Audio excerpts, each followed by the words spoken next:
our motto has always been, if you're not at the table, you're on the menu. So we are always at the table, and we are always there to fight for our members in the legislative and political arena.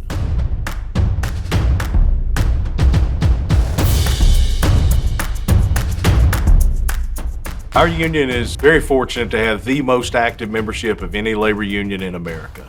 Any action or potential action taken by the Congress or by the administration that would affect our members, we are involved in. And our success is really a combination of what we do in Washington, D.C., our professionals, the lobbyists, the folks that work on political issues, how we spend our PAC money, combined with the activism of our members. Every day, the National Association of Letter Carriers fights to protect our members who selflessly serve the American public. Our mission extends beyond daily routes and charges headfirst into the halls of Congress. For generations, we've worked tirelessly to build influence where it matters most. As union members, we fight together to win in key battles that affect our members now and in the future. As letter carriers, we face threats to our jobs, our benefits, and our safety. Despite these challenges, the NALC continues to win battles thanks to our powerful strategy that pairs advocacy in the legislative halls of Washington with unfettered activism from our members in every congressional district in America. The leadership of the letter carriers is constantly engaged with members of Congress so that we know what we should be supporting and what we should be loudly opposing. We take these meetings, we take them seriously. They are productive, not just on the member level, but our staffs meet with President Renfro and some of his folks quite routinely to ensure that we make the most sense out of the legislation when we're passing it here in Congress. He does such an amazing job in talking to members of Congress and sharing your stories, sharing the challenges and the struggles that you face with policy members and with Congress. And we need to know what you're concerned about. And so continue to share your stories and lift up the important work that your members are doing in every corner of our communities and in every zip code. We've been partners with the NALC and with the letter carriers. And so what drives me and what motivated me to run for Congress are the issues that matter most to working people. And how do we help people that are working get into the middle class, get a fair shot, be able to own a home, be able to own a good benefit, have a retirement with dignity. That's what the labor movement is about. Our members of Congress, no matter where they are all over the country, they are used to hearing from letter carriers. And the combination of those two things have allowed us to grow our influence to where it is today. Some victories have been won in a matter of months, but others, like the Social Security Fairness Act, take generations to win. This is where patience and the union's consistent pressure on lawmakers prevail. For years, retired carriers saw their earned Social Security benefits reduced because of outdated federal policies that some predicted would never change. Yet letter carriers never stopped pushing. Throughout our history, I'm not sure there's a legislative achievement that better shows the strength of our union than passing the Social Security Fairness Act in late 2024. The fights for the Social Security Fairness Act started more than 50 years ago. Our members were discouraged. Frankly, they were discouraged.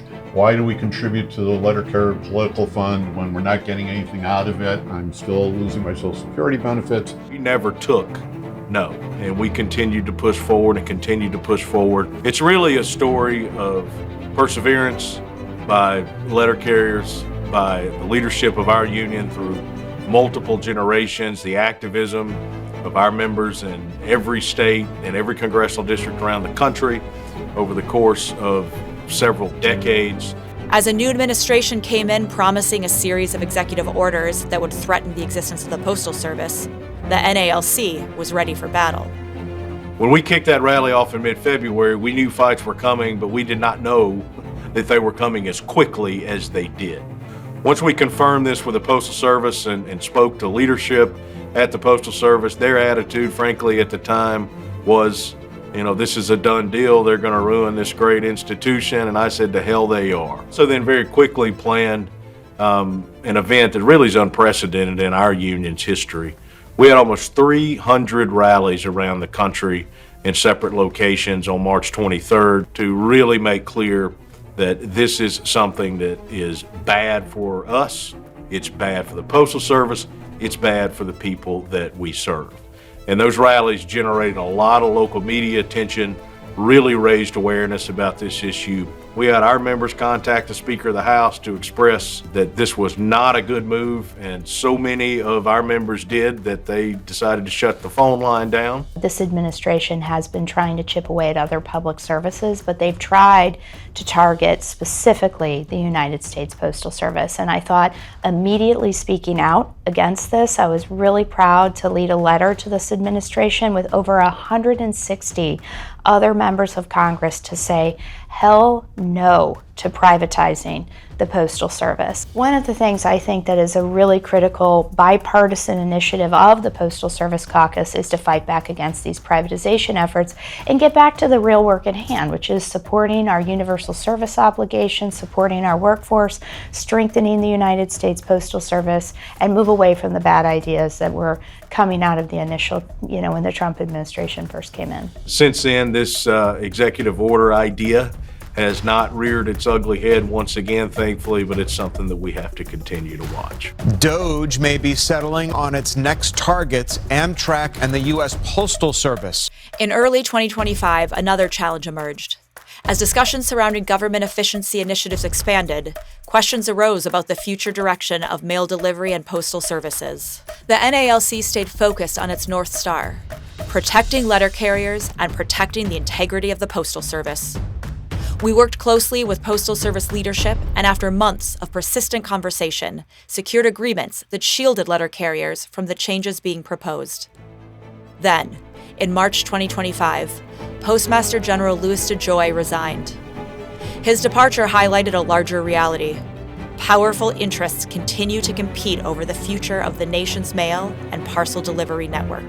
The fact that he was then forced out by that administration highlights the influence of those that are our competitors in the parcel market. When a new Postmaster General was selected later that year, NALC remained vigilant, engaging at every stage of the process to ensure letter carriers continued to have a voice in decisions affecting our future. Attacks on federal services weren't limited to the Postal Service. Across the federal workforce, proposals emerged that threatened collective bargaining rights, union representation, and payroll deduction systems that support labor organizations. It has been really a never-ending hit list from this administration on the unions that represent federal employees. Because of the deep bipartisan relationships we have on both sides of the aisle, both here in DC and locally, when these types of proposals that would harm us come up, we simply go to a lot of our friends on the Hill and say, don't you dare, you know better. And thankfully, we have champions on both sides of the aisle to carry our water, and that's the reason we've been able to get through these difficult times unscathed. Those relationships helped stop proposals before they could become law and ensured that letter carriers emerged from another difficult period with our rights intact. Among the legislative battles of 2025, none was larger than the fight over the federal reconciliation package that the president dubbed One Big Beautiful Bill, more accurately called One Big Ugly Bill.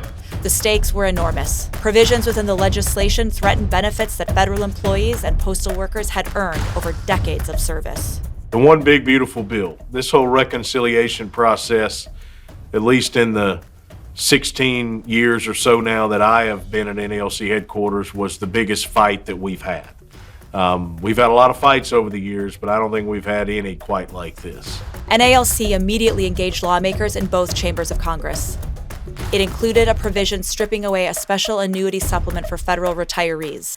We went straight to the House Republicans who had voted yes, reminding them of years of support for letter carriers and enlisting them to help fix what the Senate could still change. There's always strength in numbers, and there were quite a few of us that went in and said, we're not doing it. The NALC had the specific information we needed. So when we had to go to leadership and fight with them, we had facts to back it up. And that was great. We had to think with President Renfro on that. We were able to have a united front. So many people rely on it for so many different things.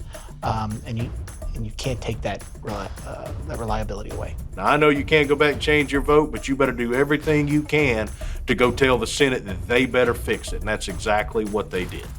They wrote a letter, a number of House Republicans signed that letter to Leader Thune that basically said, I know we voted for this, but we screwed up, and you got to fix this. In the Senate, a last-minute proposal threatened to more than double retirement contributions for federal employees, including letter carriers. NALC moved immediately to get the language stripped out, and we won. The Senate eventually passed the bill, which did not include anything that harmed us. It then went back to the House and was passed and signed into law in July. Since 2020, we've seen a significant spike in the number of violent crimes committed against letter carriers. July 19, 2024, I lost Octavia Redmond to senseless gun violence. She was shot and killed while performing her duties delivering mail in the Pullman area. In February 2025, the Protect Our Letter Carriers Act was introduced in the House and Senate. The bill would fund secure new collection boxes and electronic mailbox keys, so this highly sought-after infrastructure can't be exploited in the first place. It would also require the U.S. Attorney General to promptly designate a U.S. attorney in each judicial district to prioritize any case involving an assault or crime against a letter carrier, and ensure those assaults are treated with the same seriousness as assaults on federal law enforcement officers. The bill is bipartisan, sponsored by Republican Congressman Brian Fitzpatrick and Democratic Congressman Greg Landsman, and it has already surpassed 218 co-sponsors, a majority of the House. Now NALC is pushing to get the bill to the House floor for a vote before this Congress ends. We are here as members of Congress to stand in solidarity with our brothers and sisters in organized labor and the letter carriers to clearly and unequivocally declare that it's time to end this workplace violence because enough is enough. We're out here each and every day, and these crimes are happening to us worldwide. And that's why we need some type of legislation to put things in place to help us. And that's why the Protect the Letter Carriers Act is so important. We know that our letter carriers are being targeted, and that's why we have the Protect Our Letter Carriers Act legislation that would specifically call for higher penalties for those who would commit violent crimes against our hardworking letter carriers. There's growing support behind that bill, and we hope that we can get our leadership to bring it to the floor here real soon. Letter carriers, as they are frontline workers, they are facing increasingly more dangerous situations on the job.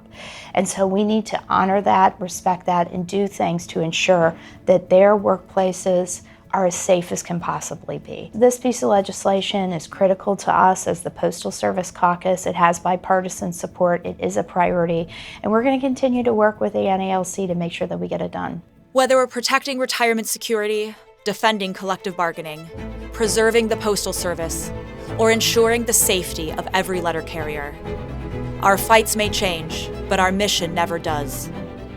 Because when letter carriers stand together, we don't just react to challenges, we shape outcomes, we build influence, and we win a stronger future together. None of that happens by accident. It's the product of relationships built over decades and of a political fund that makes NALC's voice impossible to ignore. That fund is our Letter Carriers Political Fund, and it's the reason this union can fight and win battles now and in the future. That influence isn't free, and it isn't automatic.